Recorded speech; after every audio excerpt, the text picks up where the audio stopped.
ಬಾಗಲಕೋಟೆ ಜಿಲ್ಲೆಯಲ್ಲಿ ಇವತ್ತು ನಿನ್ನೆ ಛತ್ರಪತಿ ಶಿವಾಜಿ ಮಹಾರಾಜರ ಮೆರವಣಿಗೆ ನಡೀತಾ ಇತ್ತು. ಆ ಮೆರವಣಿಗೆ ಮೇಲೆ ಮುಸ್ಲಿಂ ಮತಾಂಧರು ಕಲ್ಲು ತೂರಾಟ ಮಾಡಿ ಶಿವಾಜಿ ಪ್ರತಿಮೆಗೆ, ಆ ಕಟೌಟ್ಗೆ ಅವಮಾನ ಮಾಡಿರ್ತಕ್ಕಂಥ ಘಟನೆ ಇಡೀ ರಾಜ್ಯದಲ್ಲಿ ಉದ್ವಿಗ್ನಗೊಂಡಿದೆ. ಛತ್ರಪತಿ ಶಿವಾಜಿ ಮಹಾರಾಜ್ ಅವರು ಹಿಂದೂ ಧರ್ಮದ ಸಂಘಟನೆಗೆ, ಉದ್ಧಾರಕ್ಕೆ ಕೆಲಸ ಮಾಡಿದಂಥವರು. ವಿಶೇಷವಾಗಿ ಮರಾಠ ಜನಾಂಗ ಶಿವಾಜಿಯನ್ನು ದೇವರ ರೀತಿ ಪೂಜೆ ಮಾಡ್ತಾರೆ. ಆದರೆ ಶಿವಾಜಿ ಇಡೀ ಹಿಂದೂ ಸಮುದಾಯಕ್ಕೆ ಒಂದು ಸಂಕೇತ. ಅಂಥ ಒಂದು ಮೆರವಣಿಗೆ ಮೇಲೆ ಈ ದುಷ್ಕರ್ಮಿಗಳು ಕಲ್ಲು ತೂರಾಟ ಮಾಡಿ, ಪೊಲೀಸರ ಮೇಲೆ ಹಲ್ಲೆ ಮಾಡಿ, SP ಮೇಲೆ ಕಲ್ಲು ತೂರಾಟ ಮಾಡಿ ಗಾಯ ಆಗಿರೋ ಅಂಥದ್ದು, ಇವೆಲ್ಲನೂ ಕೂಡ ಪೂರ್ವ ನಿಯೋಜಿತ. ಇದೇನು ಮೊದಲಲ್ಲ. ಗಣೇಶ ಮೆರವಣಿಗೆ ಮೇಲೂ ಮಂಡ್ಯದಲ್ಲಿ ಕಲ್ಲು ತೂರಾಟ ಮಾಡಿದ್ರು. ಹನುಮ ಮಾಲಾಧಾರಿಗಳ ಮೇಲೂ ಕಲ್ಲು ತೂರಾಟ ಮಾಡಿದ್ದಾರೆ. ಶ್ರೀರಾಮನ ಕಟೌಟ್ರನ್ನು ಕೂಡ ಹರಿದು ಹಲ್ಲೆ ಮಾಡಿರ್ತಕ್ಕಂಥ ಘಟನೆ ಇದೆ. ಈ ಥರ ಕರ್ನಾಟಕದಲ್ಲಿ ಕಾಂಗ್ರೆಸ್ ಸರ್ಕಾರ ಬಂದ ಮೇಲೆ ಈ ಮುಸ್ಲಿಂ ಭಯೋತ್ಪಾದಕರಿಗೆ, ಮುಸ್ಲಿಂ ಮೂಲಭೂತವಾದಿಗಳಿಗೆ ಹಬ್ಬ ಆಗ್ಬಿಟ್ಟಿದೆ. ಯಾಕಂದರೆ ಕಾಂಗ್ರೆಸ್ ಅವರು ಹೇಳಿದ್ದಾರೆ, ಯಾವುದೇ ಮುಸ್ಲಿಮರ ಮೇಲೆ ಕೇಸ್ ಹಾಕಬೇಡಿ, ಅವರೆಲ್ಲ ನಮ್ಮ ಬಂಧುಗಳು. ಕುಕ್ಕರ್ ಬ್ಲಾಸ್ಟ್ ಮಾಡಿದಂಥ ಮುಸ್ಲಿಂ ಏನಿದ್ದಾನೆ ಅವನು ನಮ್ಮ ಬಂಧು. ವಿಧಾನಸೌಧದಲ್ಲಿ ಪಾಕಿಸ್ತಾನ ಜಿಂದಾಬಾದ್ ಅಂತ ಹೇಳಿದವರು ಕೂಡ ನಮ್ಮ ಬಂಧುಗಳು. ಅದಕ್ಕೆ ಅವ್ರ ಮೇಲೆ ಕ್ರಮ ತೆಗೆದುಕೊಳ್ಳಿ ಅಂತ ಬೇಡ ಅಂತ ಹೇಳಿರೋದಕ್ಕೋಸ್ಕರ ಇಡೀ ರಾಜ್ಯದಲ್ಲಿ ಇವತ್ತು ಯಾವುದೇ ಹಿಂದೂ ಹಬ್ಬ ಇರಲಿ, ಈ ಥರದ ಒಂದು ಘಟನೆ ನಡೀತಾ ಇದೆ. ಇವತ್ತು ಈ ಚಳುವಳಿ ಎಲ್ಲಿಗೆ ಹಬ್ಬುತ್ತೋ ಗೊತ್ತಿಲ್ಲ. ಇದು ಬಾಗಲಕೋಟೆಯಿಂದ ಬೆಳಗಾವಿಗೂ ಹಬ್ಬೋದು, ಕಲಬುರಗಿಗೂ ಹಬ್ಬೋದು, ಬೆಂಗಳೂರಿಗೂ ಹಬ್ಬೋದು. ಶಿವಾಜಿ ಆ್ಯಕ್ಚುಲಿ ಕರ್ನಾಟಕದವರು. ಅವ್ರ ತಂದೆ ಇದೆ ಗವಿಗಂಗಾಧರೇಶ್ವರ ಇದೆಯಲ್ಲ, ದೇವಸ್ಥಾನ ಕಟ್ಟಿದವರು ಅವರೇ. ಅವ್ರ ಪೂರ್ವಜರು, ಅವ್ರ ತಂದೆ ಇಲ್ಲೇ ಇದ್ದಿದ್ದು, ಸಾಮಂತರಾಗಿ ಇಲ್ಲೇ ಇದ್ದಿದ್ದವರು. ಒಂದು ರೀತಿ ಕರ್ನಾಟಕದವರು ಶಿವಾಜಿ. ಅಂಥ ಶಿವಾಜಿ ಮೇಲೆ, ಅವ್ರ ಮೆರವಣಿಗೆ ಮೇಲೆ ಹಲ್ಲೆ ಮಾಡಿರ್ತಕ್ಕಂಥದ್ದು ಇದು ನೇರ ಹೊಣೆಯನ್ನು ಕಾಂಗ್ರೆಸ್ ಅವರು ಹೊರಬೇಕು. ಇವ್ರ ಕಿತಾಪತಿ ಇಲ್ದಿರ ಇಷ್ಟೆಲ್ಲ ಆಗ್ತಾನೆ ಇರಲಿಲ್ಲ. ಇವ್ರ ಕಿತಾಪತಿಯಿಂದನೇ ಇಷ್ಟೆಲ್ಲ ಘಟನೆ ಆಗಿರೋದು. ಇವತ್ತು ಮುಖ್ಯಮಂತ್ರಿಗಳ ಹೇಳಿಕೆಯನ್ನು ನೋಡಿದೆ, ಟ್ವೀಟ್ ಮಾಡಿದ್ದಾರೆ, ಕಟ್ಟುನಿಟ್ಟಿನ ಕ್ರಮ. ಇದೆಲ್ಲ ಬುರುಡೆ ನಿಟ್ಟಿನ ಕ್ರಮ. ಇದೆಲ್ಲ ಕಟ್ಟುನಿಟ್ಟಿನ ಕ್ರಮ ಅಲ್ಲ, ಬುರುಡೆ ಬಿಡ್ತಾರೆ ಅಂತಾರಲ್ಲ, ಬುರುಡೆ ಬಿಟ್ಟಿರೋ ಕ್ರಮ ಇದೆಲ್ಲ. ಅವ್ರ ಮೇಲೆ ಏನು ಕ್ರಮ ತೆಗೆದುಕೊಳ್ಳಲ್ಲ. ಅವರಿರೋ ಕೇಸ್ಗಳನ್ನೆಲ್ಲ ವಾಪಸ್ ತೆಗೆದ್ರಲ್ಲ. ಹಿಂದೆ ಹಾಸನದಲ್ಲಿದ್ದಂಥ, ಮೈಸೂರಲ್ಲಿದ್ದಂಥ ಕೇಸ್ಗಳೇನಿತ್ತು, ಈ ಥರ ಕಲ್ಲು ತೂರಾಟ ಮಾಡೋದಂಥದ್ದು ಎಲ್ಲನೂ ವಾಪಸ್ ತೆಗೆದಿದ್ದೀರಾ. ಇದು ಸಾಂಕೇತಿಕವಾಗಿ ಹಾಕ್ತೀರಾ, 3 ದಿನ ಬಿಟ್ಟ ಮೇಲೆ ವಾಪಸ್ ತೆಗಿತೀರಾ. ಅದು ಅವ್ರಿಗೆ ಚೆಂದಾಗಿ ಗೊತ್ತಿದೆ. ಅದರಿಂದ ಅವ್ರು ಗಲಾಟೆ ಮಾಡೇ ಮಾಡ್ತಾರೆ.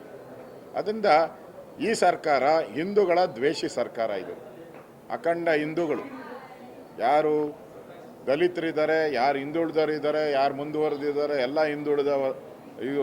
ಹಿಂದೂ ಸಮುದಾಯದ ವಿರೋಧಿಗಳಿವರು. ಇವರಿಂದ ಅಲ್ಲಿ ಶಾಂತಿ ಸ್ಥಾಪನೆ ಆಗ್ತೈತೆ ಅಂತ ಏನು ಭ್ರಮೆ ಅಷ್ಟೇ. ಅದರಿಂದ ಇದ್ರ ಬಗ್ಗೆ ಇಮಿಡಿಯೇಟಾಗಿ ಸರ್ಕಾರ ಗೂಂಡಾ ಆಕ್ಟ್ ಹಾಕಬೇಕು. ಇವ್ರ ಮೇಲೆಲ್ಲ ಗೂಂಡಾ ಆಕ್ಟ್ ಹಾಕಿ 1 ವರ್ಷ ಜೈಲಲ್ಲಿ ಇಡಬೇಕು. ಆಗ ಈ ಸರ್ಕಾರ ಕರೆಕ್ಟಾಗಿ ನಡೀತಾ ಇದೆ ಅಂತಾರೆ. ಗೂಂಡಾ ಆಕ್ಟ್ ಹಾಕಿಲ್ಲ ಅಂದರೆ ಈ ಸರ್ಕಾರ ಅವ್ರ ಜೊತೆ ಶಾಮೀಲಾಗಿದೆ ಅಂತ ನೇರವಾಗಿ ನಾನು ಆಪಾದನೆಯನ್ನು ಮಾಡ್ತಾಯಿದ್ದೀನಿ. 100% ಇವರು ಅವ್ರ ಜೊತೆ ಶಾಮೀಲು. ಗೂಂಡಾ ಆಕ್ಟ್ ಹಾಕಿಲ್ಲ ಅಂದರೆ 100% ನೀವು ಅವ್ರ ಜೊತೆ ಶಾಮೀಲಾಗಿದ್ದೀರಾ. ಅವ್ರಿಗೆ ಪ್ರೋತ್ಸಾಹ ಕೊಡ್ತಾ ಇದ್ದೀರಾ. ಅವ್ರಿಗೆ ಓಟ್ಗೋಸ್ಕರ ನೀವು ಅಲ್ಪಸಂಖ್ಯಾತರನ್ನ ಓಲೈಕೆ ಮಾಡುವಂಥ ಕ್ರಮಗಳನ್ನು ಮಾಡ್ತಾ ಇದ್ದೀರಾ. ನಾನು ನೋಡಿದ್ದೀನಿ, ಮಂಡ್ಯದಲ್ಲಾದಾಗೂ ಕೂಡ ಕೇಸ್ ಹಾಕಿದ್ರಿ, ಆ ಕೇಸ್ಗಳನ್ನೆಲ್ಲ ಮುಚ್ಚಾಕ್ತಾ ಇದ್ದೀರಾ. ಅದರಿಂದ ಈ ಸರ್ಕಾರ ಒಂದು ರೀತಿ ಹಿಂದೂ ದ್ರೋಹಿ ಸರ್ಕಾರ.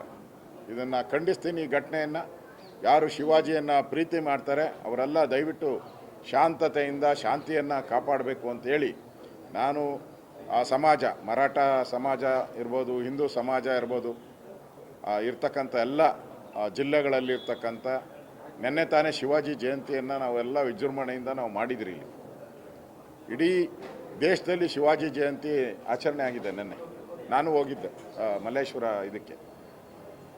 ಇಲ್ಲಿ ನೋಡಿದ್ರೆ ಈ ಥರ ಕಲ್ಲು ತೂರಾಟ ಮಾಡಿರೋವಂಥದ್ದು, ಹಲ್ಲೆ ಮಾಡಿರತಕ್ಕಂಥದ್ದು ಅಕ್ಷಮ್ಯ ಅಪರಾಧ. ಇವರಿಗೆ ಪಾಕಿಸ್ತಾನದ ಬೆಂಬಲ ಇದೆಯೋ, ಬಾಂಗ್ಲಾದೇಶದ ಬೆಂಬಲ ಇದೆಯೋ ಕಂಡುಹಿಡಿಬೇಕು. ಯಾಕೆಂದರೆ ನೀವು ನೋಡಿದ್ದೀರ, ಕೋಗಿಲು ಗಲಾಟೆ ಆದ ತಕ್ಷಣವೇ ಪಾಕಿಸ್ತಾನದ ಅಂಬಾಸಿಡರ್ ಟ್ವೀಟ್ ಮಾಡಿದ್ರು. ಅಂದ್ರೆ ಲಿಂಕ್ ಇಟ್ಕೊಂಡವ್ರೆ ಇವರೆಲ್ಲ. ಮೋಸ್ಟ್ಲಿ ಶಿವಾಜಿ ಗಲಾಟೆಗೂ ಪಾಕಿಸ್ತಾನದ ಟ್ವೀಟ್ ಮಾಡ್ತಾರೋ ಗೊತ್ತಿಲ್ಲ. ಅದರಿಂದ ಲಿಂಕ್ ಇರ್ಬೋದು ಇವ್ರಿಗೆ. ಅದರಿಂದ ಇವ್ರ ಮೇಲೆಲ್ಲ ದೇಶದ್ರೋಹದ ಕೇಸ್ ಹಾಕಬೇಕು, ಇವ್ರನ್ನೆಲ್ಲ ಗೂಂಡಾ ಆಕ್ಟಲ್ಲಿ ಒಳಗಾಕಬೇಕು ಅನ್ನೋ ಆಗ್ರಹವನ್ನು ನಾನು ಮಾಡ್ತಾಯಿದ್ದೀನಿ. ಏನು ಕೇಳೋದಿದೆಯಾ ಅದು?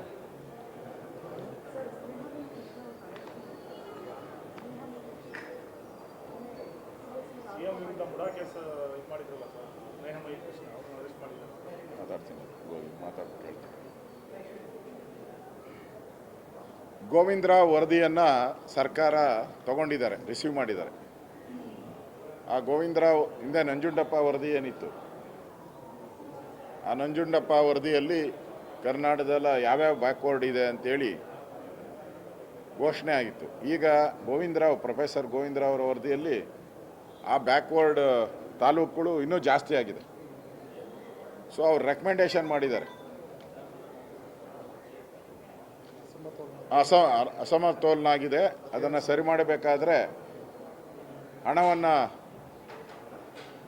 ಆ ಜಿಲ್ಲೆಗಳಿಗೆ ಹೆಚ್ಚು ಅನುದಾನವನ್ನು ಕೊಡಬೇಕು ಅಂತ ಹೇಳಿದ್ದಾರೆ. ನಾನು ಕೂಡ ಪತ್ರ ಬರಿತಾ ಇದ್ದೀನಿ. ಹೆಂಗೂ ಬಡ್ಜೆಟ್ ಘೋಷಣೆ, ಬಡ್ಜೆಟ್ ಮಾಡ್ತಾ ಇದ್ದೀರಲ್ಲ, ಅದರಿಂದ ನೀವು 15,000 ಕೋಟಿ ಅದರಲ್ಲಿರೋದು 15,000 ಕೋಟಿ ಈ ಬಡ್ಜೆಟಲ್ಲಿ ಇಡಬೇಕು.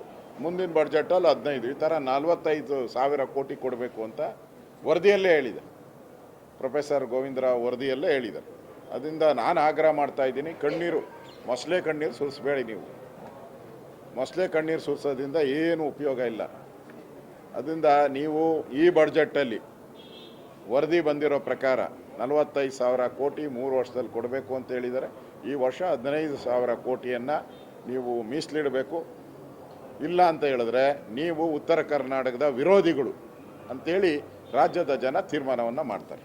ಎಲ್ಲ ಕಡೆ ಇದೆ ಸರ್, ಮೈಸೂರಿನಲ್ಲೂ ಇದೆ, ಎಲ್ಲ ಕಡೆ ಇಡೀ ರಾಮನಗರದಲ್ಲೂ ಇದೆ ಎಲ್ಲ.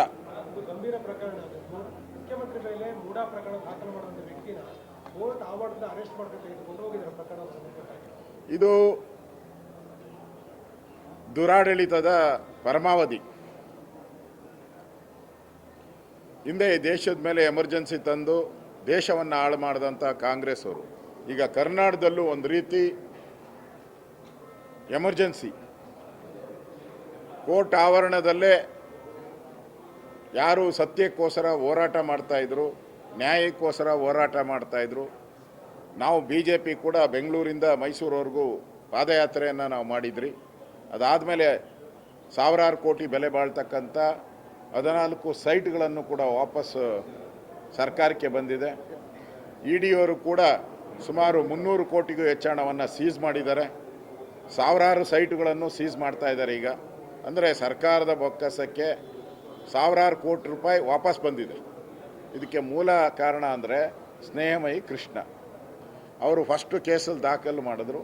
ಅದಾದಮೇಲೆ ಈ ಘಟನೆಗಳೆಲ್ಲ ಆಗಿದೆ. ಅಂಥವ್ರನ್ನೇ ಯಾರು ಗಾಂಧೀಜಿಯ ಆದರ್ಶಗಳನ್ನು ಇಟ್ಕೊಂಡು ಹೋರಾಟ ಮಾಡ್ತಾ ಇದ್ದಾರೆ, ಆ ಗಾಂಧೀಜಿಯ ಆದರ್ಶಗಳ ವಿರುದ್ಧವಾಗಿ ಕಾಂಗ್ರೆಸ್ ಅವರು ಅವ್ರನ್ನ ಕೋರ್ಟ್ ಆವರಣದಲ್ಲಿ ಬಂಧಿಸಿರುವಂಥದ್ದು ಅಕ್ಷಮ್ಯ ಅಪರಾಧ. ನ್ಯಾಯದ ಒಂದು ಕತ್ತನ್ನು ಇಸ್ಕುವಂಥ ಕೆಲಸವನ್ನು ನೀವು ಮಾಡ್ತಾ ಇದ್ದೀರ. ಒಂದು ಕಡೆ ಪಾಕಿಸ್ತಾನ ಜಿಂದಾಬಾದ್ ಅಂತ ವಿಧಾನಸೌಧ ಒಳಗಡೆ ನಿಮ್ಮ MP ಬೆಂಬಲಿಗರೆಲ್ಲ ಕೂಗಿದ್ರೆ ಅವ್ರ ಮೇಲೆ ಏನು ಕೇಸಿಲ್ಲ. ಅದರಿಂದ ಕಾನೂನು ಸುವ್ಯವಸ್ಥೆ ಏನೂ ಹಾಳಾಗಿಲ್ಲ. ಪಾಕಿಸ್ತಾನ ಜಿಂದಾಬಾದ್ ಅಂತ ಕೂಗಿದ್ರೂ ವಿಧಾನಸೌಧದಲ್ಲಿ ಕಾನೂನು ಸುವ್ಯವಸ್ಥೆ ಸರಿ ಇದೆ. ಆದರೆ ಮಾಧ್ಯಮದ ಸ್ನೇಹಿತರು ನನ್ನ ಆಫೀಸು ಸೇರಿದಂತೆ ಪ್ರೆಸ್ ಮೀಟ್ ಮಾಡೋಕ್ಕೂ ಅವಕಾಶ ಇಲ್ದಂಗೆ ಮಾಡಿಬಿಟ್ಟಿದ್ದಾರೆ. ಮಾಧ್ಯಮದವರಿಗೆ ವಿಧಾನಸೌಧ ಹೊರಭಾಗದಲ್ಲಿ ಓಡಾಡೋಕ್ಕೂ ಅವಕಾಶ ಇಲ್ಲ. ಕೇಳಿದ್ರೆ ಏನೋ ಅವರಿಂದ ಕಾನೂನು ಭಂಗ ಆಗ್ತೈತಂತೆ. ಥ್ರೆಟ್ ಏನಂಗಾರೆ ಇವರೆಲ್ಲ ಭಯೋತ್ಪಾದಕರ? ಮಾಧ್ಯಮದವರೆಲ್ಲ ಭಯೋತ್ಪಾದಕರನ್ನೆಲ್ಲ ಒಳಗಡೆ ಇಟ್ಕೊಂಡ್ಬಿಟ್ಟಿದ್ದೀರ. ನಿಮ್ಮ ಮಿನಿಸ್ಟ್ರು ಹೇಳಿದಾರಲ್ಲ ಮಾದೇವಪ್ಪ, ನಾಯಿಗಳು ಅಂತೇಳಿ. ನಾನು ಹೇಳಿಲ್ಲ, ಮಾದೇವಪ್ಪ ಹೇಳಿರೋದು ನಾಯಿಗಳು ಅಂತ. ಹಂಗಾರೆ ನಾಯಿಗಳೆಲ್ಲ ಒಳಗಡೆ ಓಡಾಡ್ಬೋದು, ಮಾಧ್ಯಮದ ಸ್ನೇಹಿತರು ಓಡಾಡಂಗಿಲ್ವ? ಹಂಗಾರೆ ಮುಖ್ಯಮಂತ್ರಿಗಳು ಕೂಡ ಒಂದು ರೀತಿ ದುರಾಂಕಾರದ ರೀತಿಯಲ್ಲಿ ಈ ಘಟನೆ ಬಗ್ಗೆ ಮಾತಾಡಿರೋವಂಥದ್ದನ್ನು ನಾನು ಕೇಳಿದ್ದೀನಿ. ಇದು ಒಳ್ಳೆ ಬೆಳವಣಿಗೆ ಅಲ್ಲ. ಈ ಸರ್ಕಾರ ಗ್ಯಾರಂಟಿ ಇರಲ್ಲ. ಜನ ತೀರ್ಮಾನ ಮಾಡಿಬಿಟ್ಟವ್ರು. 3 ವರ್ಷದಲ್ಲಿ 3 ನಾಮ ಹಾಕ್ಬಿಟ್ಟಿದ್ದೀರ. 3 ವರ್ಷದಲ್ಲಿ 3 ನಾಮ ಹಾಕಿರೋ ಸರ್ಕಾರ ಇದು. ಈಗಾಗಲೇ ನಿಮ್ಮ ಜಗಳ ಡಿ ಕೆ ಶಿವಕುಮಾರು ನಿಮ್ಮದು ಬೀದಿ ಜಗಳ ಆಗೋಗ್ಬಿಟ್ಟಿದೆ. ಕಾಂಗ್ರೆಸ್ ಅವ್ರನ್ನೆಲ್ಲ ಬೀದಿ ನಾಯಿಗಳಿಗೆ ಹೋಲಿಕೆ ಮಾಡಿದ್ದಾರೆ ಮಾದೇವಪ್ಪನವರು. ಹಿಡಿದು ಒಳಗಾಕಬೇಕು, ಕೋರ್ಟ್ ಆರ್ಡರ್ ಹೇಳಿದೆ ಅಂತ ಹೇಳಿ ಅದಕ್ಕೆ ಲಿಂಕ್ ಮಾಡಿದ್ದಾರೆ. ಡಿ ಕೆ ಅವರ ಕುಟುಂಬದವ್ರು ಹೇಳಿದ್ದಾರೆ ನಾವೆಲ್ಲ ನಿಯತ್ತಿನ ನಾಯಿಗಳು ಅಂತ. ಹಂಗಾರೆ ಬೀದಿ ನಾಯಿಗಳು ಯಾರು, ನಿಯತ್ ನಾಯಿಗಳು ಯಾರು ಅಂತ ಜನ ತೀರ್ಮಾನ ಮಾಡಬೇಕು ಅಂತ ಅನಿಸ್ತೈತಿ. ನೀವು ಅವ್ರಿಗೆಲ್ಲ ಪ್ರವೇಶ ಒಳಗಡೆ ಓಡಾಡ್ಬೋದು. ಪಾಕಿಸ್ತಾನ ಜಿಂದಾಬಾದ್ ಅನ್ನೋರೆಲ್ಲ ಒಳಗಡೆ ಓಡಾಡ್ಬೋದು. ಚಿನ್ನ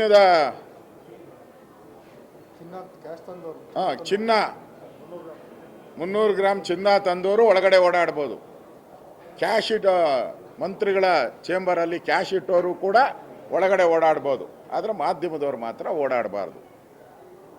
ಅಂದರೆ ಸಿದ್ದರಾಮಯ್ಯ ಯಾವ ರೀತಿ ಬದಲಾಗಿದ್ದಾರೆ ಅನ್ನೋದಕ್ಕೆ ಇದು ಸ್ಪಷ್ಟವಾದಂಥ ಉದಾಹರಣೆ. ಇನ್ನಾದರೂ ಎಚ್ಚರ. ಯಾಕಂದರೆ ಎಮರ್ಜೆನ್ಸಿಯಲ್ಲಿ ಮಾಧ್ಯಮದೆಲ್ಲ ಬಂದ್ ಮಾಡಿದ್ರಿ ನೀವು. ಮಾಧ್ಯಮದ ಮೇಲೆ ನಿರ್ಬಂಧ ಹಾಕಿದ್ರಿ. ಈಗ ಅದೇ ಕಾಂಗ್ರೆಸ್ಸು ಅವತ್ತು ಸಿದ್ದರಾಮಯ್ಯ ವಿರೋಧ ಮಾಡಿದರು. ಇವತ್ತು ಕಾಂಗ್ರೆಸ್ಗೆ ಬಂದ ಮೇಲೆ ಅದೇ ಸಿದ್ದರಾಮಯ್ಯ ಇವತ್ತು ಮಾಧ್ಯಮದ ಮೇಲೆ ಹರಿಯಾಯ್ತಾ ಇರ್ತಕ್ಕಂಥದ್ದು ಇದು ಮಾಡಿದಂಥ ದ್ರೋಹ, ಪ್ರಜಾಪ್ರಭುತ್ವಕ್ಕೆ ಮಾಡಿದಂಥ ದ್ರೋಹ. ಕೂಡಲೇ ವಾಪಸ್ ಪಡಿಬೇಕು ಅನ್ನೋ ಆಗ್ರಹವನ್ನು ನಾನು ಮಾಡ್ತಾ ಇದ್ದೀನಿ. ಸರ್, ಕೊತ್ತೂರು ಮಂಜುನಾಥ್ ಅವರು ಗೇಮ್ಗಳಲ್ಲಿ ಟಾಟಾ ಹೆಲಿಕಾಪ್ಟರ್ಗೆ ಇದು ಮಾಡಿದ್ರು ಕೈಗಾರಿಕೆ. ವಿದ್ಯುತ್ ಫೀಡರ್ ಬೇಡ, ನಾನು ಟ್ರ್ಯಾಕ್ಟರ್ ಓಡಿಸಿ ಅದನ್ನ ವಿದ್ಯುತ್ ಕೊಡೋಣ ಅಂತ ಗೊತ್ತಾಗಿದೆ. ಇದ್ರ ರಿಲೇಟೆಡ್ ಇಶ್ಯೂ ಸುಪ್ರೀಂ ಕೋರ್ಟ್ ನಿನ್ನೆ ಒಂದು ಟಿಪ್ಪಣಿ ಮಾಡಿದೆ. ಎಲ್ಲ ಬೀದಿ ಗ್ಯಾರಂಟಿಗಳನ್ನ, ಬೀದಿ ಯೋಜನೆಗಳ, ಉಚಿತ ಯೋಜನೆಗಳನ್ನ ಕೊಡೋದು ರಾಜ್ಯದ ಆರ್ಥಿಕತೆಗೆ ಮಾರಕ ಆಗುತ್ತೆ, ಮತ್ತು ರಾಜ್ಯಗಳನ್ನು ದಿವಾಳಿ ಅಂತ ಕೊಂಡೊಯ್ತೀರಿ ಅನ್ನುವಂಥ ಟಿಪ್ಪಣಿಯನ್ನು ಮಾಡಿದೆ. ಇದು ಸ್ವಾಗತ ಮಾಡ್ತೀನಿ. ಸುಪ್ರೀಂ ಕೋರ್ಟ್ ಹೇಳಿರೋದನ್ನ ಸ್ವಾಗತ ಮಾಡ್ತೀನಿ. ಈಗಾಗಲೇ ಹಿಮಾಚಲ್ ಪ್ರದೇಶ ಪಾಪರಾಗಿ ಭಿಕ್ಷಾಪಾತ್ರೆಯನ್ನು ಹಿಡ್ಕೊಂಡು ಓಡಾಡ್ತಾ ಇರೋವಂಥದ್ದನ್ನು ನೋಡ್ತಾ ಇದ್ದೀರಿ. ಅದೇ ರೀತಿ ಕೇರಳದಲ್ಲೂ ಕೂಡ ಅದೇ ರೀತಿ ಘಟನೆ ಆಗ್ತಾ ಇದೆ. ಕರ್ನಾಟಕ ಅಂತೂ ಬಿಡಿ, ಹೇಳೋಕ್ಕೆ ಬಸ್ಗಳಿಲ್ಲ, ಸಂಬಳ ಇಲ್ಲ, ಆಕ್ಸಿಡೆಂಟ್ ಆಗಲಿ ಏನಾನ ಆಗಲಿ ಆಸ್ಪತ್ರೆಗೆ ಹೋಗಲಿ ಎಕ್ಸ್ರೇ ತೆಗಿಯೋಕ್ಕೆ ಹಣ ಇಲ್ಲ. ಪರದಾಡ್ತಾ ಇದ್ದಾರೆ ರೋಗಿಗಳೆಲ್ಲ ಸರ್ಕಾರಿ ಆಸ್ಪತ್ರೆಗೆ ಹೋಗಿ ಎಕ್ಸ್ರೇ ಇಲ್ಲ. CT ಸ್ಕ್ಯಾನ್ಗೆ 120 ಕೋಟಿ ಕಟ್ಟಬೇಕಾಯ್ತು. ಪಾಪರ್ ಆಗಿರೋ ಸರ್ಕಾರ, ದಿವಾಳಿ ಆಗಿರೋ ಸರ್ಕಾರ 120 ಕೋಟಿ ಕಟ್ಟೋಕ್ಕೂ ಆಗ್ತಾಯಿಲ್ಲ. ನೆನ್ನೆ ಸಾರಿಗೆ ಇಲಾಖೆ ಮುಷ್ಕರ ಆಯಿತು. ಅವ್ರಿಗೆ ದುಡ್ಡು ಕೊಡೋಕ್ಕೆ ಹಣ ಇಲ್ಲ. ಅವರು ಗಡುವು ಕೊಟ್ಟಿದ್ದಾರೆ 2ನೇ ತಾರೀಕು 3ನೇ ತಾರೀಕು. ಆ ಗಡುವು ಆದಮೇಲೆ ನಿಮ್ಮ ಸರ್ಕಾರದ ಬಂಡವಾಳ ಬಯಲಿಗೆ ಬರ್ತೈತೆ. ಗೃಹಲಕ್ಷ್ಮಿ ಹಣ 5,000 ಕೋಟಿ ನುಂಗಿ ನೀರು ಕುಡಿದ್ಬಿಟ್ಟಿದ್ದೀರಾ. ಅನ್ನಭಾಗ್ಯ ಅದು 780 ಕೋಟಿ ನುಂಗಿ ನೀರು ಕುಡಿದಿದ್ದೀರಾ. ಕೊಡೋಕ್ಕೆ ದುಡ್ಡಿಲ್ಲ ನಿಮ್ಮ ಹತ್ರ. ಈ ಪರಿಸ್ಥಿತಿ ಇವತ್ತು ಕಾಂಗ್ರೆಸ್ ದಿವಾಳಿ ಆಗಿರೋವಂಥದ್ದಕ್ಕೆ ಇವೆಲ್ಲ ಕೂಡ ಸ್ಪಷ್ಟ ಉದಾಹರಣೆಗಳನ್ನು ನಾವು ನೋಡ್ತಾ ಇದ್ದೇವೆ.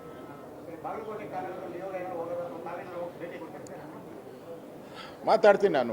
ನಮ್ಮ ಉಪನಾಯಕರೆಲ್ಲ ಬಂದಿದ್ದಾರೆ, ಮಾತಾಡ್ತೀರಿ. ಈ ಸರ್ಕಾರದ ಮೇಲೆ ಭರವಸೆ ಕಳ್ಕೊಂಬಿಟ್ಟಿದ್ದಾರೆ ಜನ. ಸರ್ಕಾರ ಒಂದು ರೀತಿ ಸತ್ತೋಗಿರೋ ಸರ್ಕಾರ ಇದು. ಮುಸ್ಲಿಮರ ಓಲೈಕೆ ಓಟ್ಗೋಸ್ಕರ ಓಲೈಕೆ ಮಾಡುವಂಥ ಸರ್ಕಾರ. ಅದರಿಂದ ಈ ಸರ್ಕಾರದಿಂದ ಏನು ಭರವಸೆ ಇಲ್ಲ. ಅದನ್ನು ನಮ್ಮ ಪಾರ್ಟಿಯಲ್ಲಿ ತೀರ್ಮಾನ ಮಾಡ್ತೀರಿ. ಇದನ್ನು ನಾವು ಕೂಡ ಹೋರಾಟವಾಗಿ ನಾವು ತೆಗೆದುಕೊಳ್ತೀವಿ ಈ ಥರದ ಘಟನೆಯನ್ನು.